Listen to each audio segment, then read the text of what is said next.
p.m. Pakistan Standard Time. Assalamu alaikum.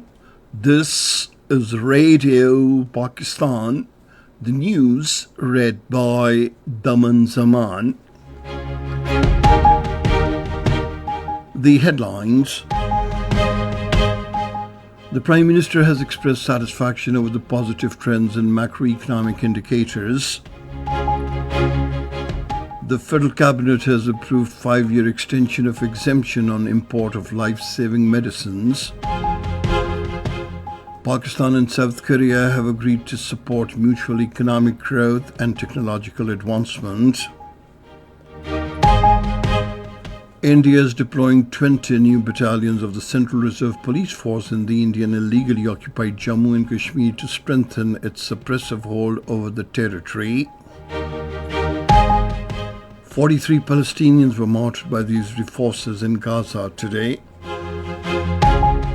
Pakistan qualified for the semi-finals of the Asian Under-16 Volleyball Championship, defeating Indonesia and Thailand today. And now the news in detail. Prime Minister Shehbaz Sharif has expressed satisfaction over the recent positive trends in macroeconomic indicators. Chairing a meeting of the Federal Cabinet in Islamabad today, he reiterated his government's focus on performance and service delivery, announcing that the performance of the ministries would be evaluated every 2 months. The Prime Minister said the ministries performing well would be appreciated, while those falling short will be held accountable and asked to explain. Shehbaz Sharif also spoke about the disaster preparedness amid the ongoing monsoon season. He commended the efforts of the National Disaster Management Authority for making arrangements to cope with heavy rains in different parts of the country. The Prime Minister expressed satisfaction over the peaceful conduct of Muharram processions. He said this sends an encouraging message of unity, solidarity and brotherhood. Later, the Cabinet approved 15% increase in pensions provided by the Employees' Old Age Benefits Institution. On the recommendation of the Ministry of National Health Services, the Cabinet approved a 5-year extension of exemption on the import of anti-cancer, cardiac and life-saving drugs used in hospitals and related healthcare institutions. The Prime Minister Mohammad Shehbaz Sharif has welcomed the lifting of British Air Safety Board's ban on Pakistani flights. In a statement, he said irresponsible statements by the leaders of the Pakistan Tehreek-e-Insaf in the past led to the imposition of restrictions on Pakistani flights and hurt the country's reputation. He said the lifting of flight restrictions is a matter of satisfaction for Pakistanis residing in the United Kingdom and described it a significant milestone for the country. The Defence Minister Khwaja Mohammad Asif has described the removal of Pakistan's name from the British Air Safety List as an important milestone. Addressing a news conference in Islamabad today, he said the lifting of the ban reflects the confidence in Pakistan's Civil Aviation Authority's compliance with the international safety standards. Khwaja Mohammad Asif thanked the European and British aviation regulators for their guidance and support in helping Pakistan address safety concerns and meet the required standards. Pakistan and South Korea have agreed to explore avenues for partnership to support mutual economic growth and technological advancement. The agreement was reached during a meeting between the Minister for Information Technology Shahza Fatma Khwaja and Shahz Zafer of the Republic of Korea, Park Sheh-Lark, in Islamabad today. The minister highlighted Pakistan's commitment to build a globally competitive workforce through high-quality training programs. She emphasized the importance of strategic collaboration with Korean institutions to foster innovation and strengthen technical education in Pakistan. Speaking on the occasion, senior Korean diplomat welcomed the idea of closer collaboration in emerging technologies, research and capacity building. The Minister of State for Health, Dr. Malik Mukhtar Ahmed Bharat, has reaffirmed Pakistan's resolve to counter the resurgence of polio in the country. During a meeting with the Independent Monitoring Board in Geneva, the minister highlighted the ongoing progress and planned strategies of Pakistan to tackle the remaining barriers to eradicate this global and regional threat. Dr. Bharat said Pakistan is fully cognizant of its official and critical role in wiping out the global and regional threat of polio. He said despite complex challenges and competing priorities during the past year, the government has continued to accord highest priority to polio eradication.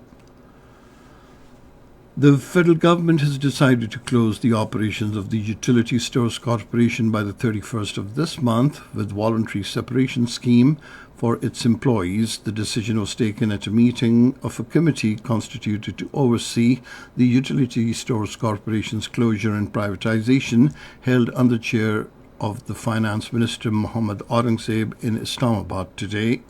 The committee discussed at length the formulation of a fair and financially viable voluntary separation scheme for the utility stores employees. The Chairman Senate Syed Yusuf Raza Gilani has underlined the need for joint efforts to address global challenges through collective strategy.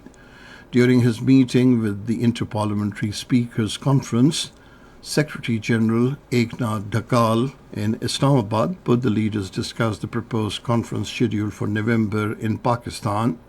The Chairman Senate expressed the hope that the Interparliamentary Committee will prove to be a vital forum for promoting peace and development in the region and beyond. This is Radio Pakistan giving you the news. The Naval Chief Admiral Naveed Ashraf has underscored the importance of maintaining perpetual combat readiness to effectively counter both traditional and non-traditional threats in the maritime domain.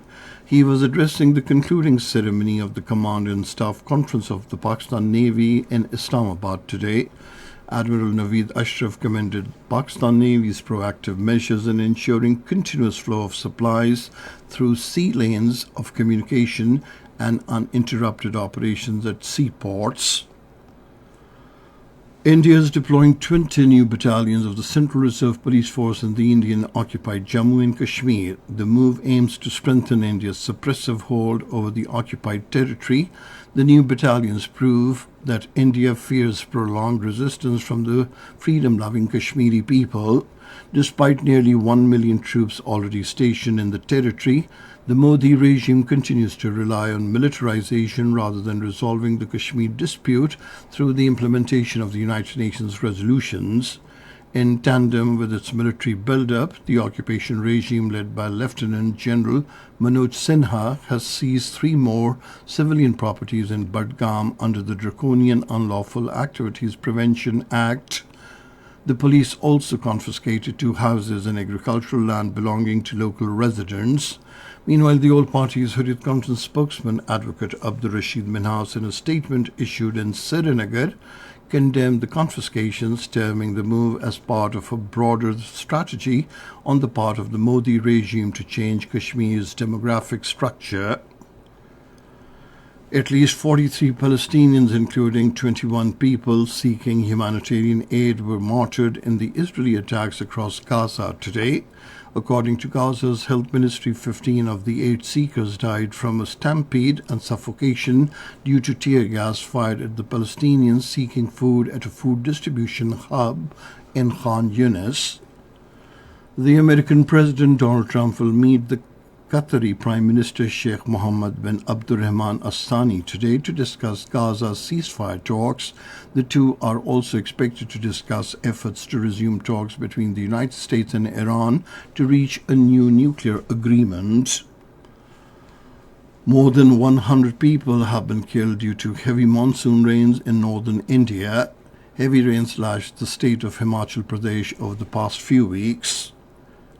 And now volleyball. Pakistan qualified for the semi-finals of the Asian Under-16 Volleyball Championship, beating Indonesia 3-0 in Thailand today. This is the first time Pakistan has qualified in the prestigious event. And finally, the weather report.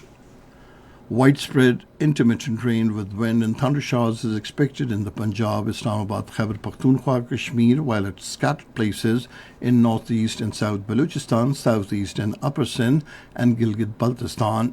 Scattered heavy falls, at times very heavy, are likely in the Punjab, Islamabad, Upper Khyber Pakhtunkhwa, and Kashmir.